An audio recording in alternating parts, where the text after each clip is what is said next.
knowing na yung may mga mutual friends siya sa UMC. So I got to know him na dati pala siyang UMC. So he is a Methodist but not UMC now. So sa umagang ito po, I'm honored to introduce to you Pastor Jeremiah. That he has been a minister of the gospel for almost 30 years. Former lay pastor of the United Methodist Church and a former college professor at Mindanao State University main campus. And he is a current pastor of the Herald of Grace Covenant Bible Church in Las Marinas, Cavite. And he's also a current professor of the Cavite State University, married to Mary Joy Hannah for 24 years, and may dalawa po silang anak, si Hannah Grace, 21 years old, James Russell Llewell, 19 years old. So to Pastor Jeremiah, thank you for coming today. We're so blessed with your wisdom that God has gifted you. Continue to serve our God, our Lord Jesus, faithfully, and we declare that He will prosper your ministry and your family more amazingly. So, lately, akala ko nung nag-text si Pastor sa akin, akala ko parang hindi ko masyadong sineryoso kasi sa parang okasyon, sabi ko, I've been inviting Pastor for almost a year na talaga na gusto ko siya ma-meet personally and invite him sa church natin. Kung wala pa tayo split noon, talagang nag-communicate kami ni Pastor. So, I'm glad sa opportunity na ito na na-meet natin si Pastor. We have talked so much and we have discussed. May mga pag-uusap kami about our church, yung mga future na yung status ng church natin na alam ko na nagiging blessing siya sa atin.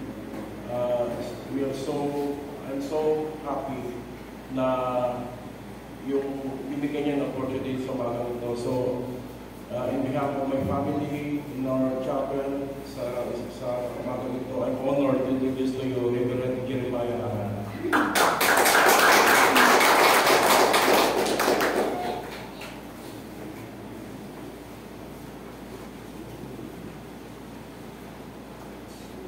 Isang kagalakan po na makasama po kayo dito sa Esperanza Sultan Kudarat.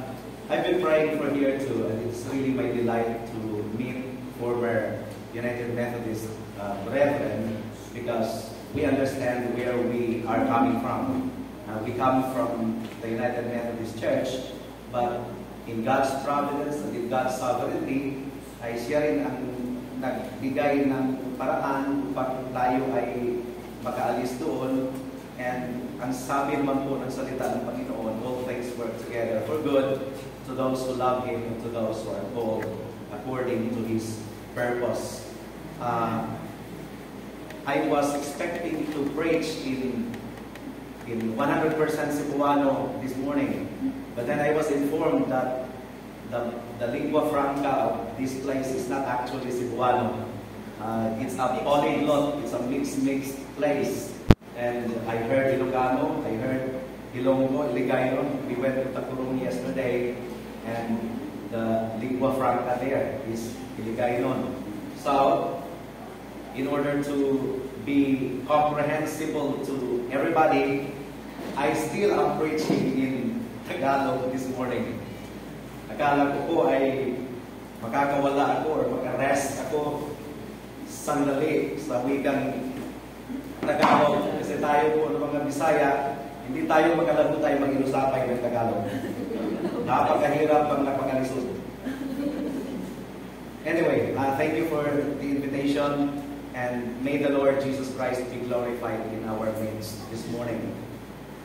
Ang sabi po rin ng Panginoon, He that honors me, I will also honor. And if this ministry has the heart to honor God, I believe God in due time will honor this ministry. And what I mean by that is He will grant this ministry spiritual growth as well as numerical growth. After all, the message that we are proclaiming is the powerful message of the gospel, sharper than the two-edged sword. And if you will release the word of God out of your mouth, you are actually releasing the double-edged sword. Na kahit yung may pinakamatigas na puso ay mapapalambot sa salita ng Diyos. Ang sabi po ng Jeremiah chapter 23, ang salita ng Panginoon ay parang apoy at maso na dumudurog. So we should be insecure when we proclaim the undiluted message of the gospel. More than anything else that we offer in the ministry, we should boldly proclaim the word of God. Anywhere we go, and as far as God opens doors of opportunity for us to proclaim the gospel. So in behalf of the Herald of Grace Covenant Bible Church of Cavite, ay pinapaabot po natin ang maalam na pagbati po sa isa't isa. So hinahanap ko po yung pangalan, official na name ng gawain dito. Marahil wala pa. So hindi po natin alam. Pwede din yung pangalan ng Herald of Grace Methodist Church if you want to. Amen. Okay. Para po sa batayan ng pag-aaral ng salita ng Panginoon sa umagang ito, I want to transport you to the Old Testament. Sa lumang tipan po. 1 Samuel chapter 20, verse 1 hanggang sa verse 3. If you have your Bibles with you, you may open the passage with me. 1 Samuel chapter 20, verse 1 hanggang sa verse 3. Ang sabi po ng salita ng Panginoon. Si David ay tumakas mula sa Nabot na nasa Rama. Siya ay dumating doon at sinabi niya kay Jonathan, ano bang aking nagawa? Ano ang aking pagkakasala? At ano ang aking kasalanan sa harap ng iyong ama upang kanyang pagtangkaan ang aking buhay? At sinabi niya sa kanya, malayong mangyari iyon. Hindi ka mamamatay. Ang aking ama ay hindi gumagawa ng anumang bagay na malaki o maliit na hindi niya ipinaalam sa akin. At bakit ililihim sa akin ng aking ama ang bagay na ito? Hindi gayon.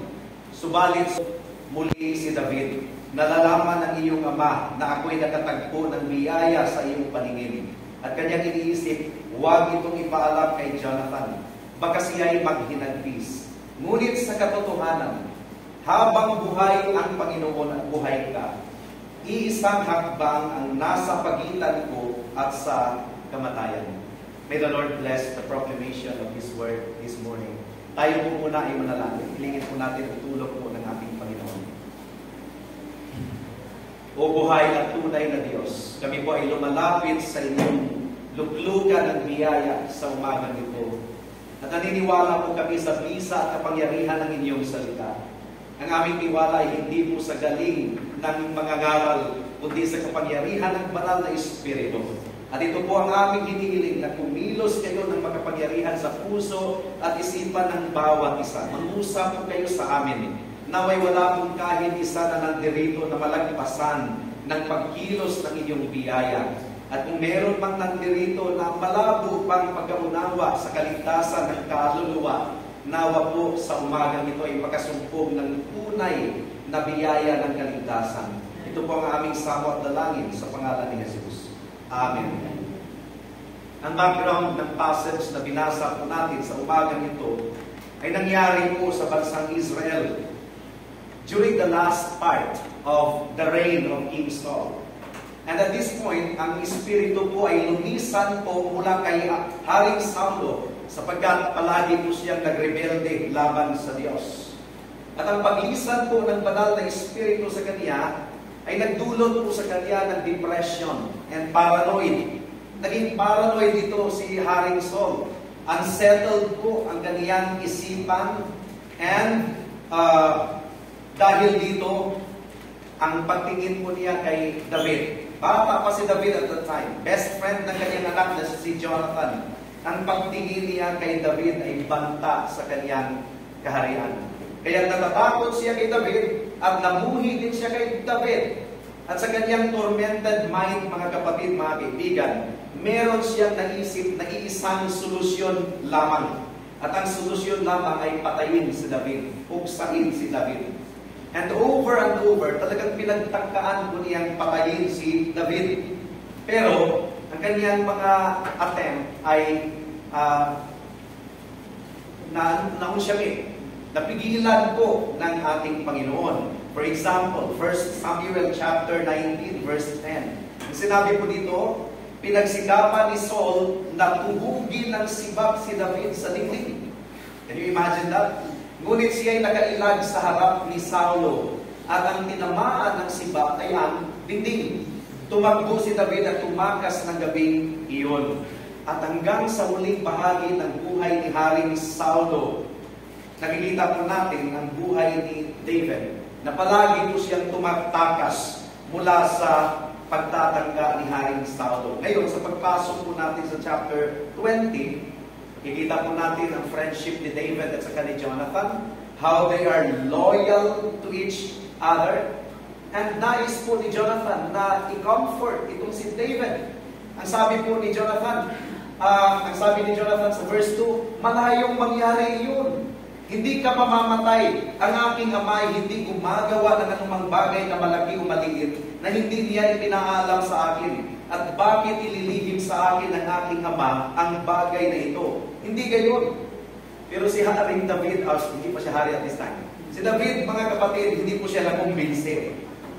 Alam po ni David na anytime from that on ay maaaring mapuksa ang kanyang buhay at any moment.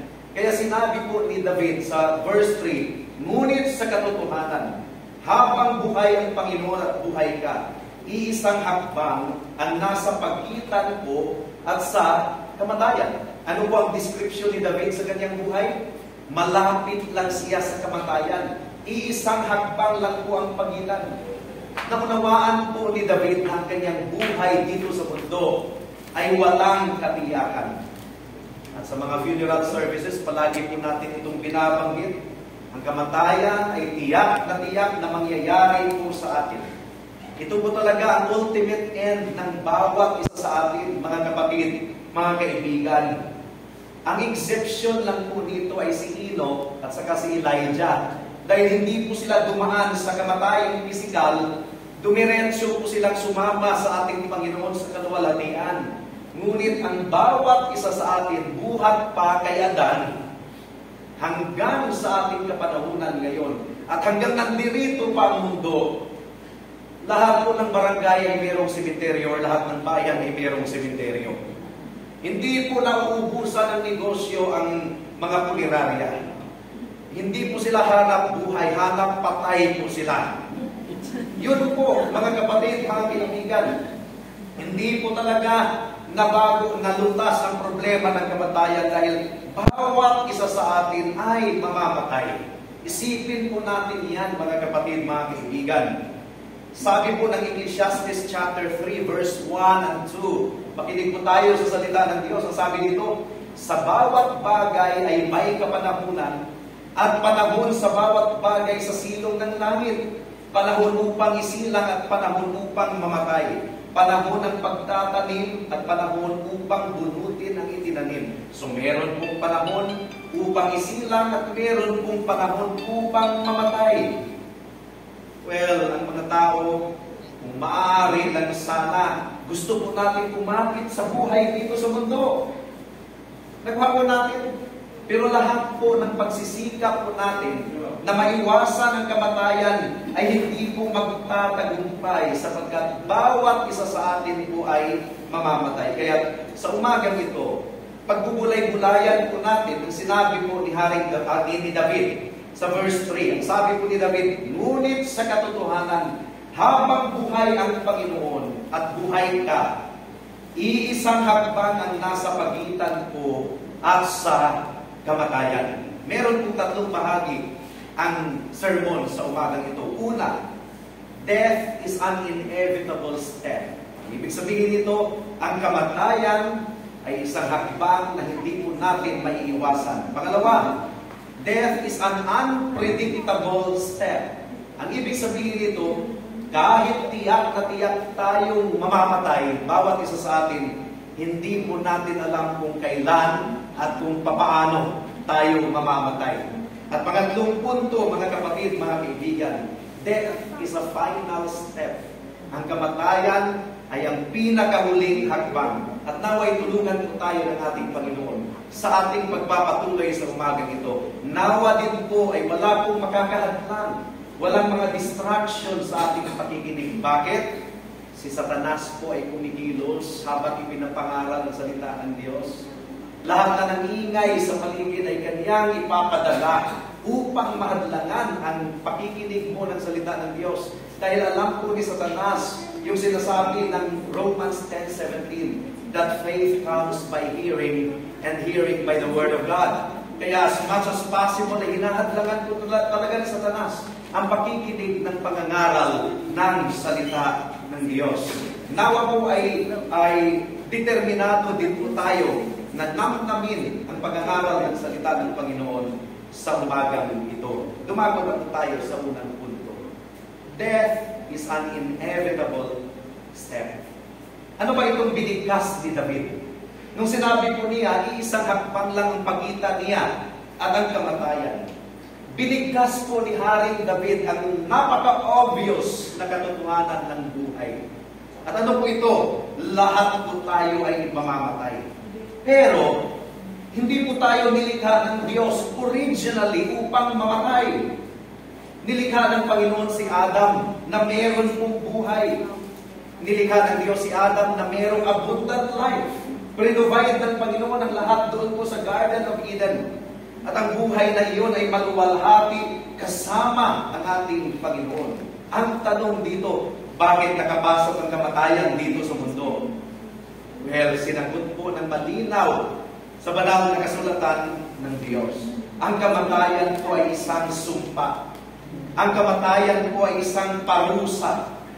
Ang kamatayan ay isang reflection na tayo po ay may sala sa harapan ng Diyos. Kung wala sanang kasalanan, wala sanang kamatayan, wala sanang hospital. Diba? Kahit merong hospital, John Mark Villanueva, Medical Center and Hospital. Kahit merong ganito, mamamatay pa rin po kung itinakda na po ito ng ating Panginoon. I mean, the doctors and nurses are doing their best to preserve life, and that is just noble. But the truth remains the same, that we will all die. Even doctors will die, and even families of doctors will die. Buhat nung nahulog si Adan sa kasalanan, ang kamatayan ay naging universal na kondisyon ng bawat tao. At kung basahin po natin ang Genesis chapter 5, binanggit po doon yung salin lahi ni Adan at kung gaano kahaba ang kanilang pananatili dito sa mundo. Ang bawat pangalan po ay nagwakas sa ganitong statement, and he died. At siya po ay namatay. Yung and he died sa Genesis chapter 5, 8 times po na binanggit. Ang kamatayan po ay universal na paghahatol laban sa kasalanan. For example, Genesis chapter 5 verse 5. Ang sabi po dito, ang lahat ng mga araw ng naging buhay ni Adan ay 930 taon at siya'y namatay. So kahit mahigit 900 years ang buhay niya, siya pa rin ay namatay. Yung salitang died, death, etc., 1,200 times na matatagpuan po natin sa banal na kasulatan. So ang realidad patungkol po sa kamatayan ay tiyak na tiyak. Tayong lahat ay mamamatay. Tama ang description ni David sa kanyang buhay. Iisang hakbang ang nasa pagitan ko at sa kamatayan. Dahil po ay nagbabasa po tayo ng statistics. Ilang tao ang namamatay taon-taon? 55.3 million people ay namamatay taon-taon. Ilan ang namamatay araw-araw? 151,600 people ang namamatay araw-araw. Ilan ang namamatay bawat oras? Ayon sa statistics, 6,316 people die each hour of each day. Kaya nga nung sinabi ni David, isang hakbang lang ang pagitan niya at ng kamatayan, ay binanggit po ni David ang realidad sa buhay. Death is a certainty. At ang kamatayan, sa bawat araw, ay palagi itong posibilidad na mangyari ito sa atin. Bakit nakakatiyak ka ba na mabubuhay ka pa hanggang mamayang gabi? Are you sure? Na mamayang alas 3, humihinga ka ba? Tiyak ka ba? Hindi po. We are not sure. Sa bawat hakbang po natin, death is a possibility. Pastor Kabutahe, the late Reverend Kabutahe, he died in the middle of the sermon. He died in the middle of the sermon during our time. Di ba? Pero ang problema po, mga kapatid, mga kaibigan, hindi ito pinag-iisipan ng maraming tao. Kahit ng mga kasamahan sa loob ng simbahan, hindi ito pinag-iisipan. Nagkukunwari ang maraming tao na ang kamatayan ay hindi nag-exist. Ang ating kultura ngayon ay intoxicated sa pagpapabata. Sa bansang Amerika nga lang, ang plastic surgeons, napaka-high in demand, yung mga dermatologists, sapagkat gusto po nilang takpan ang katotohanan na sila po ay tumatanda na. Kahit i-stretch pa yung mukha na yan, ang atay, ang puso, ang baga, ikaw ay 78 years old, 78 years old na yung atay na yan. Kahit i-stretch po yan ang mukha, magmukha kang 30 years old, pero ang kalidad ng mga internal organs mo ay hindi po maiiwasan. Now, dahil po ang mga Amerikano, approximately $16 billion ang nagagastos taon-taon for cosmetic surgery. Tayo dito sa Pilipinas, hindi tayo maka-afford. Kaya ang ginagawa lang ng mga Pilipino, ini-edit ang profile pic sa Facebook para magmukhang bata. At kung dadalo ng funeral services ang mga tao, hindi nila ma-imagine that one of these days, sila na rin ang hihiga dyan sa kabaho. At paglalamayan, naisip mo ba yan, kapatid, kaibigan? Ang katotohanan ay nananatili. Tayong lahat ay tumatanda. Walang sino mang makakaiwas dito. Some of us, hindi ko alam kung kailan ako bigyan ng Panginoon ng pagkakataon na makabalik dito sa Esperanza. Pero hindi ko po alam kung sa pagbalik ko po, kung luluubin ng Panginoon, ay magkikita-kita pa tayong lahat. Anything could happen. Now, para po sa maraming tao, lalo-lalo na sa mga hindi mananampalataya, ang kamatayan po talaga ay nakakatakot. At yung takot na yun ay lehitimo. Lehitimo yung takot na yun kasi ang konsensya po natin ang nagpapatutuo base sa salita ng Diyos na pagkatapos po ng kamatayan ay ang paghahatol. Pagkatapos ng kamatayan ay ang paghahatol.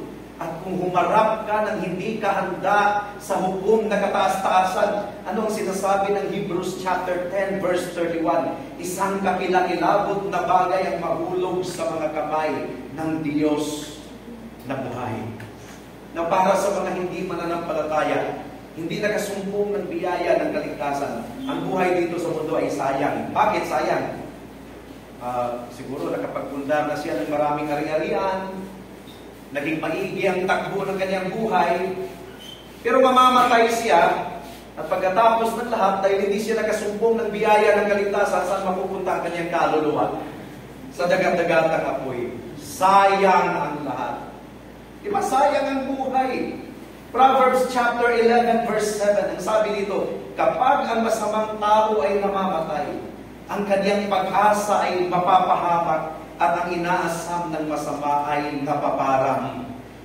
Ang buhay na hiwalay sa Diyos ay walang kahulugan. Ito po ang konklusyon ni Haring Solomon sa Ecclesiastes chapter 1 verse 17. Ang sabi po dito, mga kapatid, mga kaibigan, at ginamit ko ang aking isipan.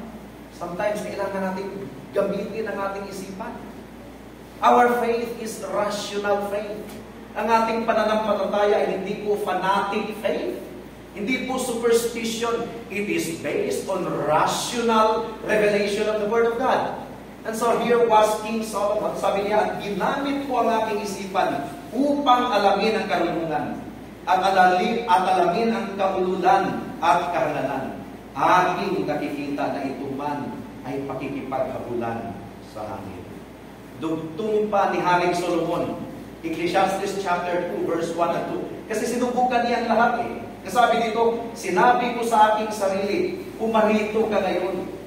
Susubukin ko ang kasayahan.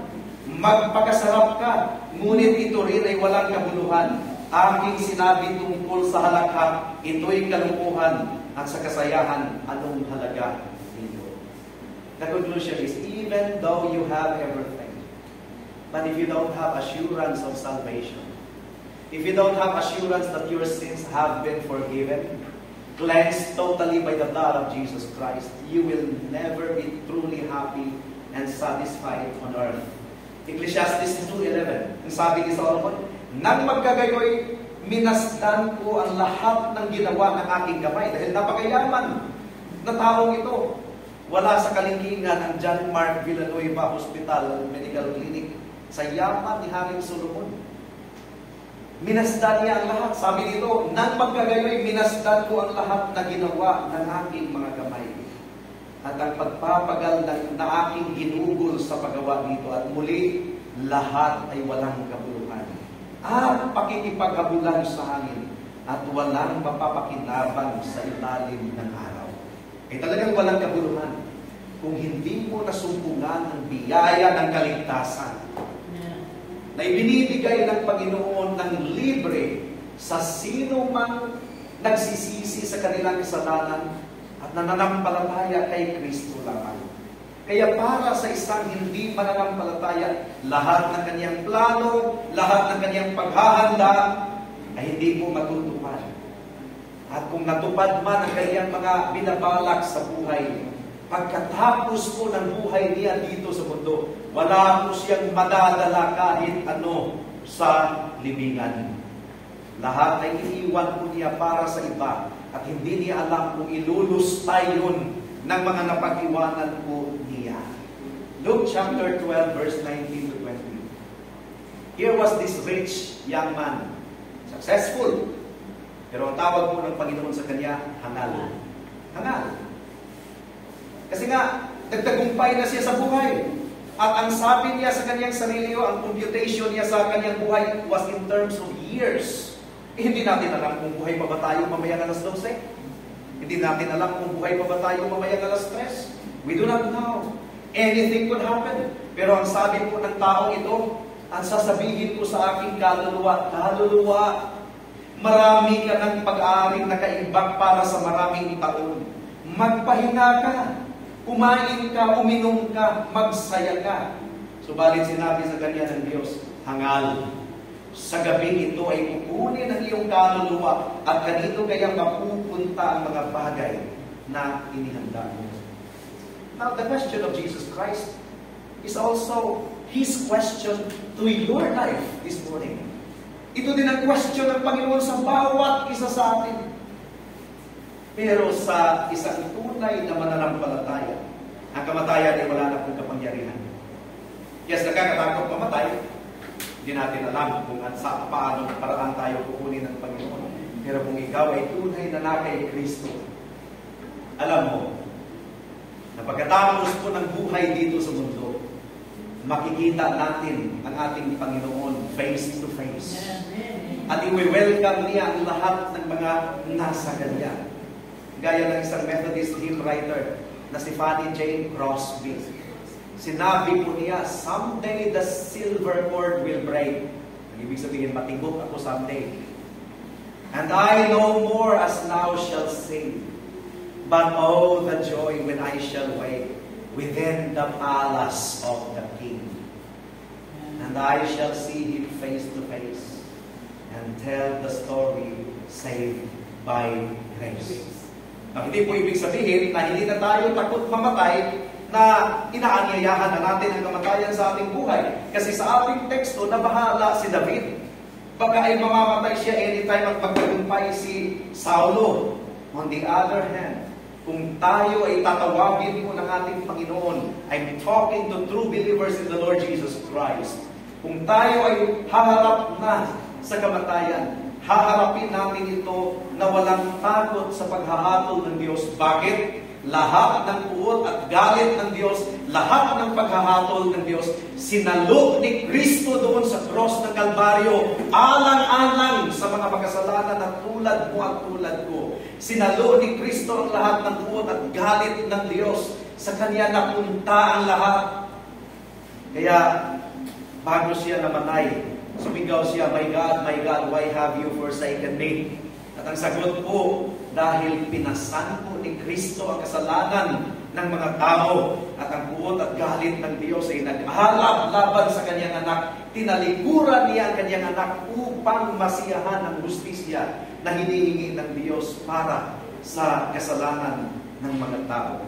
Na kung ikaw ay magsisi sa kasalanan mo at manalig lamang kay Kristo, ikaw ay maligtas. At kung ikaw ay haharap sa Panginoon, walang takot kang haharap sa Kanya dahil hindi ka na condemned.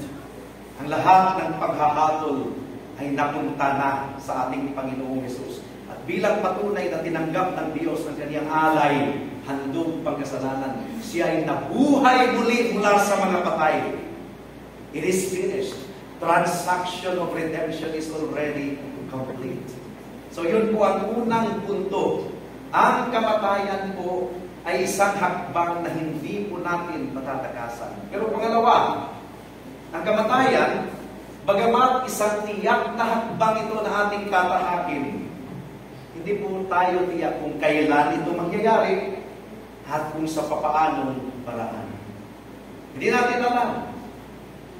Hindi natin alam every time we ride on our car. Alam ba natin na safe palagi tayo? Our lives are in the hands of God. Di ba? Merong isang kapapasalang ng licensure exam for teachers. Tonight, ang kanyang family ay nag-celebrate dahil pumasa sa licensure exam for teachers. Very young man, promising ang career ahead of him. Let passer na. Madaling araw, kinabukasan, sinundo niya yung kanyang pinsan sa Pantalan. Nagmotor siya madaling araw. Maingat naman siya sa pagmamaneho. Pero for some reasons, mayroong malaking bato na nandun sa gitna ng daan. Nabangga ng bus yung bato. Malaking bato yung nabangga ng bus. Automatic ang bus ay natumba at natumbahan po yung kapapasalan ng licensure exam for teachers. Wasak ang katawan. Last night, he was celebrating and his family were celebrating because of the triumph of let passing. But at this moment, kailangan na po niya isugod sa punerarya upang damitan ng damit pang patay. We do not know what will happen unto us. So we better be ready. And this is the reason the church exists. To proclaim the gospel and to make the souls of men ready. If this church is going to thrive, this church should remain faithful in proclaiming the gospel message of salvation. Ano man ang topic natin, i-emphasize natin ang evangelism. Hahaluan po natin ang evangelistic application sapagkat ang buhay natin ay hindi lamang sa kasiyahan at kagalakan dito sa mundo. Our life on earth is a preparation for eternity. And we cannot assume na lahat ng attender ay tunay na nakaunawa sa daan ng kaligtasan. Meron pong 4 years na dumadalo sa gawain natin sa Dasmariñas. 4 years. Nung in-interview natin for membership, siyempre, ang requirement sa membership is tunay na Christian, tunay na naunawaan ang kaligtasan. Noong tinanong po namin, ang lumalabas talaga, good works ang mag-iligtas sa kanya. Magpakabait ka. So, hindi Christian. Kasi sundin ang utos ng Diyos, magpakabait, gumawa ng mabuti para maligtas. When the Bible clearly tells us, for by grace you have been saved through faith. It is not of yourselves, it is the gift of God. So you see, kahit 4 years na dumadalo, you cannot just admit that person into church membership. Dahil lang matagal na siya sa church na dumadalo, kailangan alamin natin kung tunay na tupa ba yan, kung tunay na mananampalataya sa ating Panginoon. And so, kung talagang mag-umpisang muli ang gawain na ito, umpisahan na po ng tama. At kung hihilingin po ninyo ang tulong at gabay ng inyong lingkod, ay handa po tayong gumabay upang maisaayos ang gawain ng ating Panginoon, because we do not want to establish a topsy-turvy ministry. We want to establish a biblical ministry, a dynamic ministry that is founded on the Bible and focused on the Word of God. Now, ang bawat isa na nakikinig sa aking boses ngayon, can we all expect to be alive tomorrow? No. We do not know. Kaunti lang sa 151,600 people na namatay today ay nag-expect na yun na pala yung kanilang final day. Totoo talaga ang expectation ng mayaman na hangal, mabubuhay pa siya sa maraming taon. Kaya nga sinabi niya, kumain ka, uminom ka para sa maraming taon. Pero ang sabi po ng Panginoon, hangal, sa gabing ito ay kukunin ang iyong kaluluwa at kanino kaya mapupunta ang mga bagay na inihanda mo. Hindi po ba marami po sa atin kung tutuusin ay sinabihan na po ng Panginoon, hangal. Akala mo, mabubuhay ka pa ng matagal? Malapit ka na sa finish line. The point is, come to Jesus Christ while you still have the chance. Be serious unto Him. Consecrate your life unto Him. Ang kamatayan ay maaaring dumating sa atin at any moment. Now, dahil hindi naunawaan ng marami na ang kamatayan ay malapit lang sa atin, kaya hindi po sila seryoso sa gospel. Hindi sila seryoso sa salita ng Diyos. Hindi sila seryoso sa paglilingkod sa Diyos dahil ang iniisip nila, malayo pa ang kamatayan. At ang iniisip pa ng mga tao, saka na lang ako magseryoso sa Panginoon kung paubod-ubod na ako, malapit na ako mamatay. So, ibig sabihin, ang nasa puso talaga nila, ang ibigay nila sa Panginoon, tira-tira ng kanilang buhay. When the Bible clearly tells us, remember your Creator in the days of your youth, while the evil days come not, nor the years draw nigh, when you will say, I have no pleasure in them. Si David, naunawaan niya ang panganib na kanyang hinaharap araw-araw.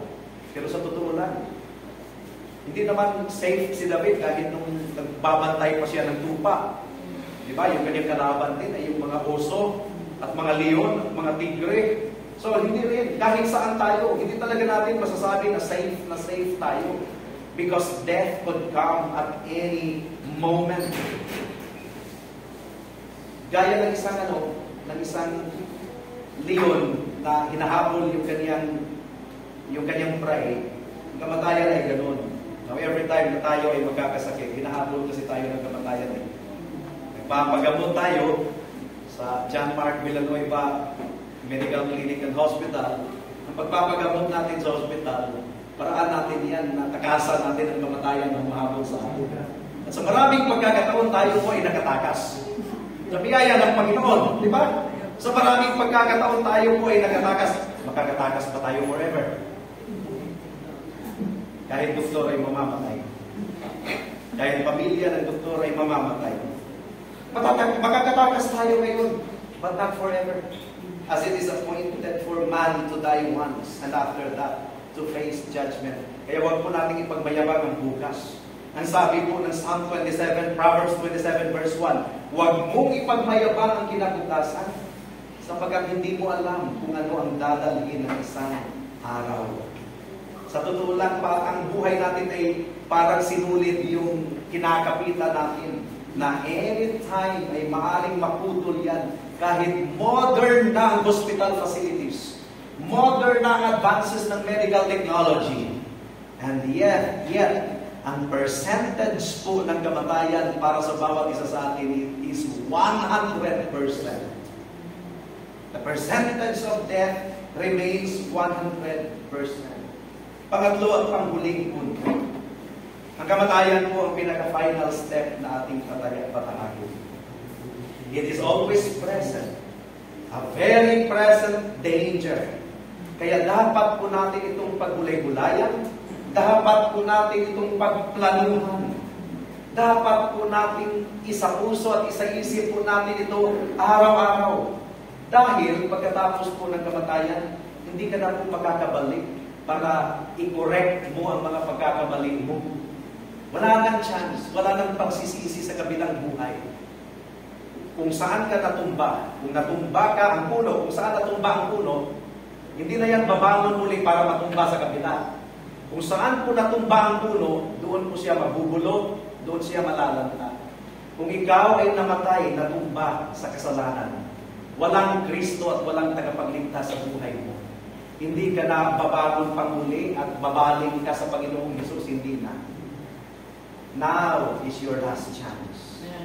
Now is your last chance na aminin mo na ikaw ay makasalanan at hindi mo kaya iligtas ang sarili mo. Now is your last chance na magtiwala ka sa dugo ni Kristo. Sapat na yun bilang pambayad para sa lahat ng kasalanan mo. Now is your last chance na kumapit ka sa katuwiran ni Kristo. Wala kang katuwiran.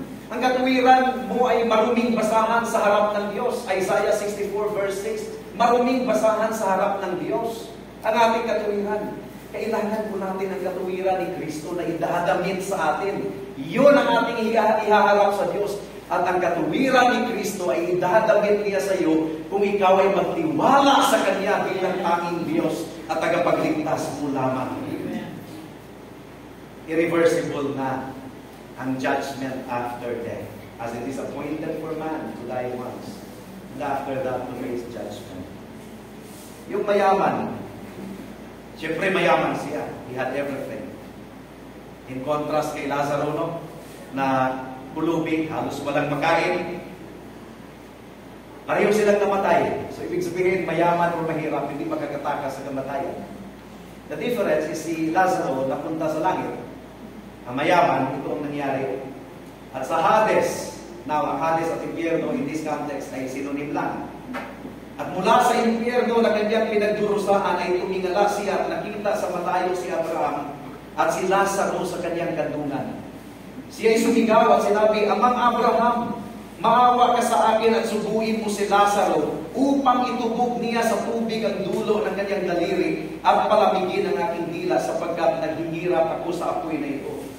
Subalit sinabi ni Abraham, Anak, aalalahanin mo na sa iyong buhay ay tinanggap mo ang iyong mabubuting bagay at si Lazaro naman ay ang masasamang bagay. Ngunit ngayon ay inaaliw siya rito at ikaw ay nagdurusa. Bukod dito, may isang malaking banging inilagay sa pagitan natin upang ang mga nagnanais tumawid buhat dito patungo sa inyo ay hindi maaari at wala rin makakatawid mula riyan patungo sa amin. Now, take note of this. Figuratively speaking, ang pagitan ng langit at impyerno ay ano? Malaking bangin. Hindi po purgatorio, kundi malaking bangin. Wala daw makakatawid. So, wala pong makakatawid.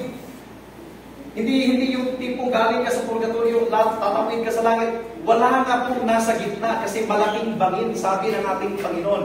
Na ang ibig pong sabihin nito ay wala. Dalawa lang ang destinasyon ng kaluluwa ng tao kung siya ay mamatay. Langit lang at impyerno, wala pong purgatorio. Nasabi pa dito, at sinabi niya, kung gayo'y ipinapakiusap ko sa iyo, Ama, na isugo mo siya sa bahay ng aking Ama. So, itong patay, nakikiusap para sa buhay. Ano nangyari dito sa Pilipinas? Baliktad, no? Ang buhay ang nananalangin para sa patay. Useless. Wala nang tawiran eh. Ang patay, sa kwento ng ating Panginoon, ang nakiusap para sa buhay. Hindi nga lang sinagot ng Diyos. Kung gayo'y ipinapakiusap ko sa iyo, Ama, na isugo mo siya sa bahay ng aking Ama, sapagkat ako'y may 5 kapatid na lalaki, upang magpatutuo sa kanila nang hindi rin sila mapunta sa dakong ito ng pagdurusa. Kaibigan, kung hindi mo kilala si Kristo, dapat kang magmadali na tumakbo papunta sa Kanya. Dapat kang magmadali na talikuran mo ang kasalanan mo ngayon na at magtiwala ka sa kasapatan ng dugo at katuwiran ni Kristo na idamit sa iyo at itabong sa lahat ng kasalanan mo. Tanggapin mo si Kristo bilang tanging Diyos at tagapagligtas mo. Ngayon na, huwag mo nang ipagpabukas pa. Ang kamatayan ay dumarating sa atin ng mabilis nang hindi natin inaasahan. And it can come any moment, even today. As soon as we leave this hall, this building, we do not know what will happen to us.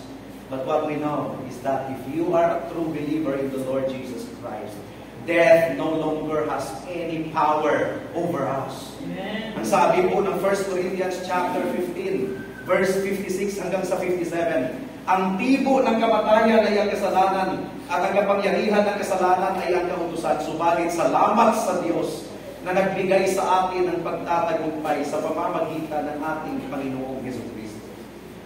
Kailangan tanggapin mo ang kamatayan ni Kristo doon sa cross bilang satisfaction ng lahat ng kasalanan mo. Si Kristo lamang ang naka-achieve ng tagumpay laban sa kasalanan at kamatayan. Na kung ikaw ay magtiwala kay Kristo lamang para sa kaligtasan mo, ang kamatayan ay walang kapangyarihan over you. Now, ang tanong dito, kung binayaran na ni Kristo ang lahat ng kaparusahan ng ating kasalanan, bakit ang mga mananampalataya ay mamamatay pa rin? Ang sagot, tinanggal ni Kristo ang condemnation, yung paghahatol. Pero bakit mamamatay pa rin tayo? Well, dito sa ating laman, meron pa rin remaining sin. We are not teaching sinless perfectionism. Sin no longer controls us because Jesus Christ is already our King and our Lord. Pero meron pa rin gerilya ng kasalanan na nananatili. Si Satanas ay kumikilos pa rin upang tuksuhin tayo at dahil meron pang kasalanan na nananatili sa ating laman, kailangan po nating dumaan sa kamatayan. Pero ang sabi po ng ating ni Apostle Paul, for to me to live is Christ, and to die is gain. Now, pag sinabing for to me to live is Christ, sino si Kristo? Siya ang ulo ng kanyang iglesia. Si Kristo ang ulo, ang iglesia ay ang kanyang katawan. So, kung sasabihin mong you are in Christ, pero hindi ka umaattend sa church, hindi ka kabahagi ng church, hindi totoong lang kay Kristo ka. Kasi si Kristo, hindi mo siya pwedeng paghiwalayin sa kanyang church. If you are in Christ, who is Christ? He is the head of the church. The church is His body. So if you are in Christ, you should be part of the church. Will you say amen to that? Amen. Amen. Hindi natin pwedeng baliwalain ang church. Now we will only go to church once in a while to soothe our conscience. No. Hindi natin pwedeng baliwalain kung ikaw ay tunay na kay Kristo. Hindi ka hiniwalay sa kanyang iglesia. Hindi ka hiniwalay sa gawain. Dito, sa lugar na ito. For to me to live is Christ, and to die is gain. Amen. Sabi ni Apostle Paul, I am crucified with Christ, therefore I no longer live. Jesus Christ now lives in me. Kung si Kristo ay nabubuhay sa iyo, sino si Kristo? Ulo siya ng kanyang iglesia. So kung si Kristo ay nasa iyo, ang iglesia nasa puso mo dapat. Amen. Amen. Nasa puso, because you cannot separate Christ from His church. Mamamatay pa rin tayo dahil meron pa rin remaining sin sa ating mortal na katawan. Pero ang pangako po ng ating Panginoon, itong katawang may kasalanan, someday ay mapapalitan ng banal na katawan, immortal na katawan kasama ang ating Panginoon. Tatahakin natin ang pinakahuling hakbang ng kamatayan, but after that, we will be with the Lord Jesus Christ forever and ever. Opposite yan sa mga hindi mananampalataya. Tatahakin din nila ang pinakahuling hakbang ng kamatayan, but after that is eternal torment, eternal death, and eternal suffering. Para sa mga tunay na mananampalataya, ang mundong ito, hindi po ito ang ating reward. Whether you like it or not, kahit mayaman na mayaman ka, meron pa rin kalungkutan dito sa mundo at meron pa rin problema.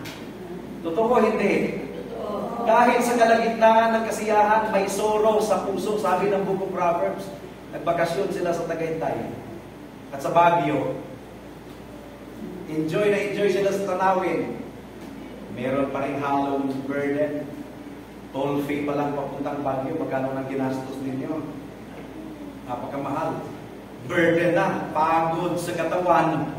Wala talagang 100% enjoyment dito sa mundo. Even in the midst of enjoyment, there is still sorrow. Bakit ganun? Bakit ganun? Hindi po nangako ang Diyos ng problem-free life dito sa mundo.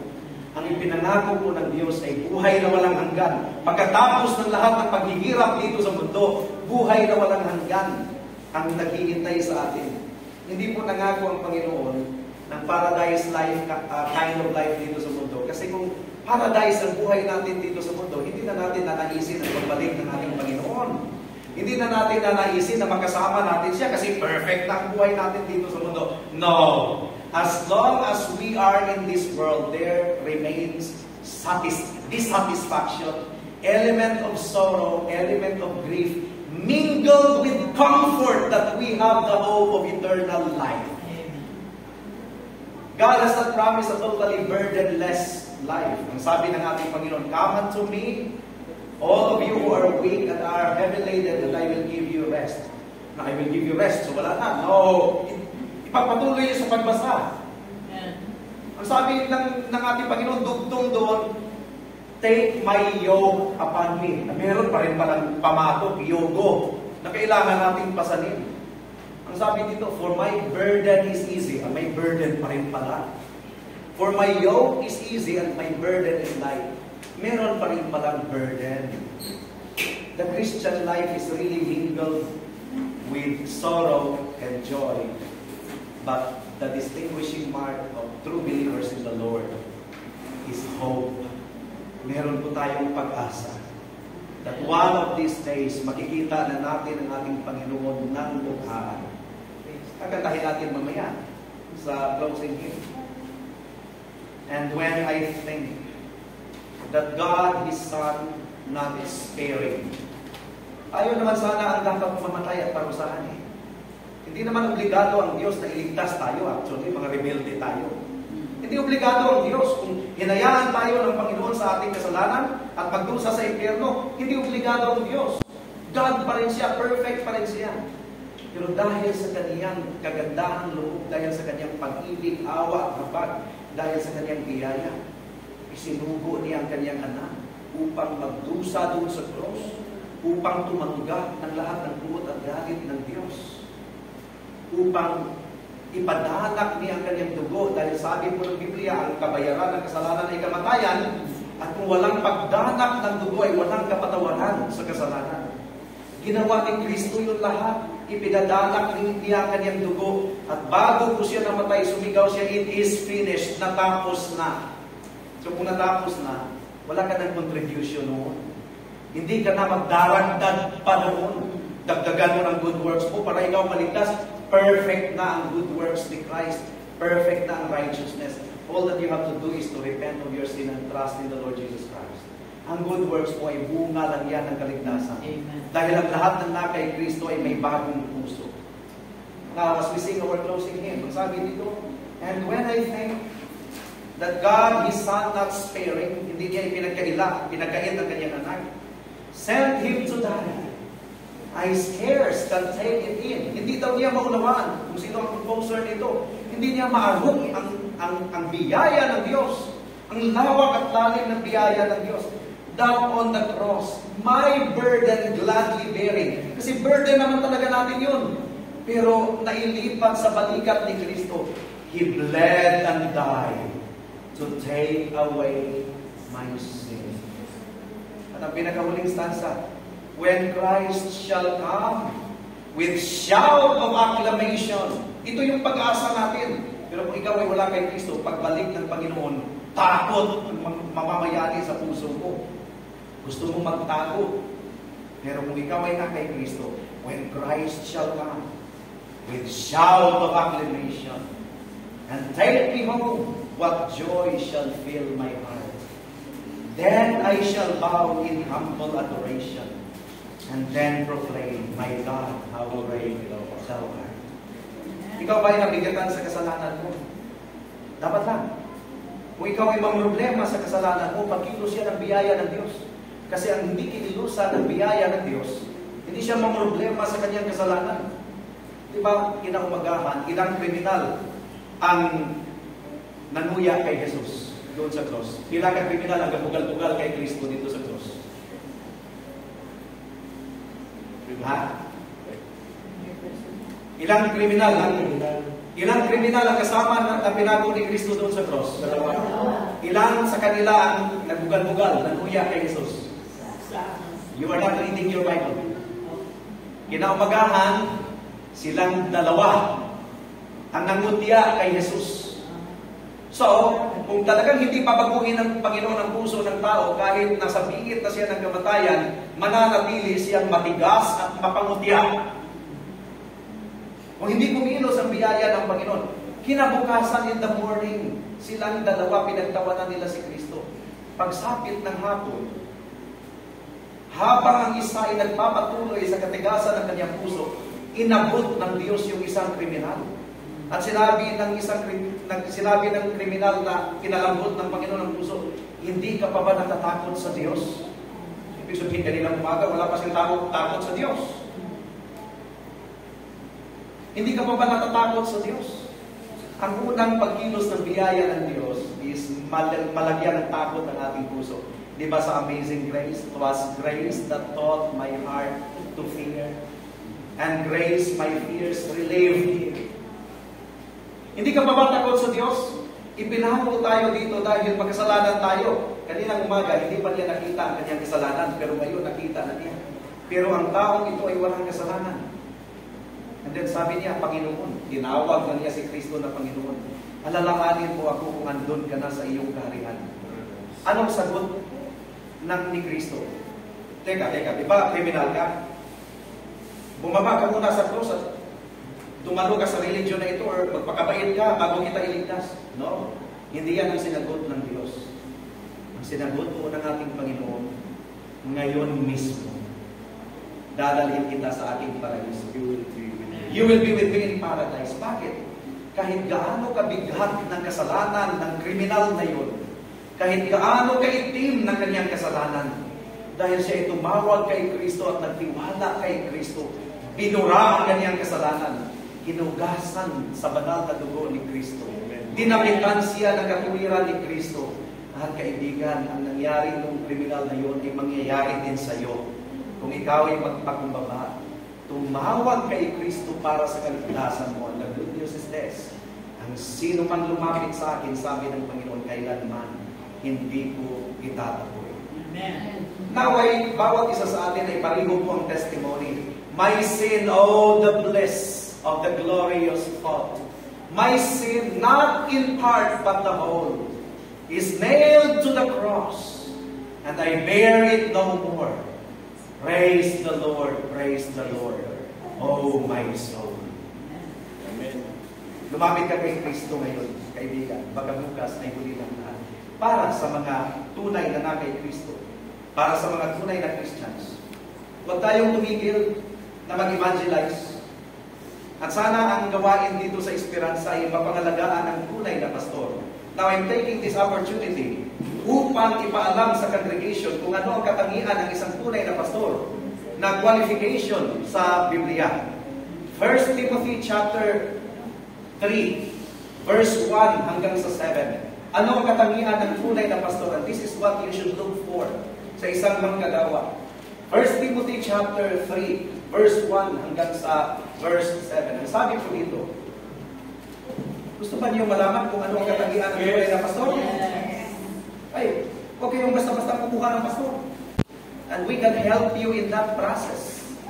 We can commit to assist you in that process. Kahit sa interview process, kahit sa screening process, kung sino man ang manguna sa inyo. This is very important. The ministry is too precious. Nalamu-lamuhon na nato kung sa Bisaya pa. Na itopsy-turvy. We want to offer a quality kind of ministry for the glory of God. Amen. This is a true saying.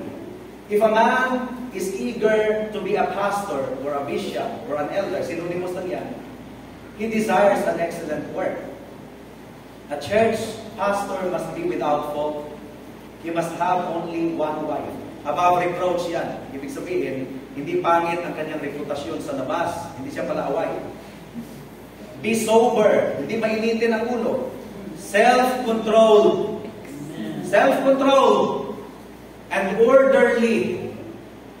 He must welcome strangers to his home, so hospitable. He must be able to teach, maliwanag at magaling magturo at malinaw. He must not be a drunkard or a violent man, but gentle, peaceable. He must not love money. Hindi talaga money ang driving force niya kung bakit nasa ministry siya. He must be able to manage his own family well. So hindi tumatakbo yung kanyang mga anak sa habang worship service at sumasagot-sagot sa magulang at pasaway sa church. Sabi dito, he must be able to manage his own family well and make his children obey him with all respect. At ang komentary ni Pablo dito, for if a man does not know how to manage his own family, how can he take care of the church of God? Pastor ka, pero ang anak mo sa lawayon sa katilingban. He must be mature in the faith. Mature in the faith. Merong malasakit sa kaluluwa so that he will not swell up with pride and be condemned as a devil was. He should be a man who is respected by the people outside the church so that he will not be disgraced and fall into the devil's trap. Kapag hindi po sarili niya ang kanyang pinagmamayabang. Ang Diyos ang kanyang pinagmamayabang. And I submit my sermon this morning to your scrutiny. Sino ang pinuproclaim ni Pastor Jeremiah? Ang kanyang sarili, ang kanyang achievement? Or si Kristo? Tanging si Kristo lamang. Yun ang dapat focus ng isang manggagawa ng Ebanghelyo. Christ-centered. The motto of the church should be founded on the Bible and focused on Christ. Ang Biblia, ang sabi nito, he must be able to teach. Ang Biblia, hinimay-himay, ipinapaliwanag ng maayos sa mga kapatiran. The church must be founded on the Bible because if the church is not founded on the Bible, that is a very weak church. Hindi yan lalago. Pero kung ang kawan ay lumalago sa salita ng Diyos, ano man ang dagok na mangyayari, lahat ay mananatili at hindi po tumitingin sa tao kundi sa Diyos. Titus chapter 1 verse 5 to 9. Binanggit na naman dito ulit ang qualification sa pagiging pastor. Sabi dito, verse 5, I left you in Crete so that you could put in order the things that still needed doing and appoint church elders or pastors in every town. Remember my instruction. The pastor must be without fault, meaning to say above reproach. He must have only one wife, and his children must be believers and not have the reputation of being wild or disobedient. Mahalaga ang buhay ng pastor. Yung pamilya niya, yung wife niya, hindi chismusa. For since a church leader is in charge of God's work, he should be without fault. He must not be arrogant or quick-tempered, mainitin ang ulo, or a drunkard or violent or greedy for money. He must be hospitable and love what is good. He must be self-controlled, upright, holy, and disciplined. He must hold firmly to the message which can be trusted and which agrees with the doctrine. In this way, he will be able to encourage others with the true teaching and also to show the error of those who are opposed to it. Si Satanas ay kumikilos sa buhay ng mga tao ng Diyos. The whole week, ang dami-dami po nating nararanasan sa buong linggo. The church should be a place where they can receive fresh supply of God's grace to nourish their church. Pero kung ang pastor ay tamad sa paghahanda ng sermon, kung hindi pinag-aaralan, basta-basta na lang, nararamdaman ng mga members yan, they will still get out of the place empty. Walang laman ang kanilang kaluluwa, nananatiling gutom and starving. May this be a ministry where the Word of God is celebrated Sunday after Sunday. Amen. For the nourishment of our souls. Where souls will be saved. Tayo po ay manalangin. O aming Panginoon, salamat po sa mensahe ng inyong salita. Naniniwala po kami ng inyong salita ay makapangyarihan at mabisa. Hindi ito babalik sa inyo sa walang kabuluhan. Salamat po, Diyos. Nawa ay nakasumpong ng tunay na kaligtasan ng mga wala pa kay Kristo. At ang mga nga kay Kristo nawa ay patuloy ninyo silang palaguin sa kanilang pananampalataya and Christ-likeness and steadfastness in your word. Give them so much hunger and thirst for your word. In Jesus' name we pray. Amen.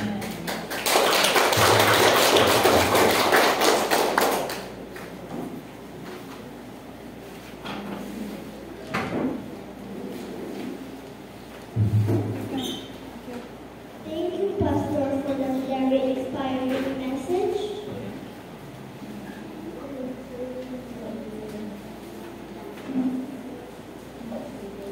For our closing hymn, let us sing How Great Thou Art.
na i-proclaim ng may kalayaan sa dagong ito ng aming pinagtitipunan. Naway huwag maagaw ng Diablo, Diyos. Naway maingatan ito sa aming puso ng banal na Espiritu. Naway huwag namin itong kalimutan kaagad. Gaya ng buto na naihasik sa tabi ng daan. Matigas ang lupa. And as soon as the seed was sown, inagaw kaagad ng mga ibon, tinuka kaagad. And as soon as the seed is sown sa pusong matigas, inagaw kaagad ng Diablo. Naway hindi ganun o Diyos. Naway katulad ng isang mataba na puso, ng inyong salita ay naitanim dito na tutubo at magkabunga. Inihiling po namin ang patuloy na pagpapala ninyo sa gawain na naumpisahan dito sa Esperanza. Ano man ang mga mapapait at mabibigat na nangyari noong nakaraan. Niloob ninyo ito, Diyos, sapagkat kayo ay soberanong Diyos. Walang aksidente sa inyong harapan. Amen. All things work together for good to those who love you and to those who are called according to your purpose. Amen. May this ministry be true and faithful to proclaim the gospel. Give them open doors for Bible studies and evangelism. Amen. And grant also that Sunday after Sunday, you will add visitors in their midst. Amen. That they will also listen to the proclamation of the Word of God. At sana salita na, purong salita na ipapangaral at hindi opinyon at haka-haka ng mga tao. Yes. But the pure Word of God, inihiling po namin ito. Whatever you have started in this place, please finish it, O God, until the coming of the Lord Jesus Christ. Yes. Let your hand be upon this ministry. Bless every one of us and the families that they are representing. We also pray for the provision of all of their needs, O God. Yes. But most of all, we pray for preservation. That no matter what happens, they will cling to you. And they will yield to you, O God. Bless the Lord, O my soul. Salamat po, Diyos. In Jesus' name we pray. Amen. Amen.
To Him who is able to keep you from falling and to bring you faultless and joyful before His glorious presence.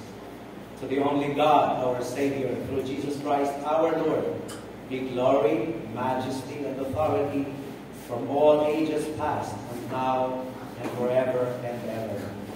Amen.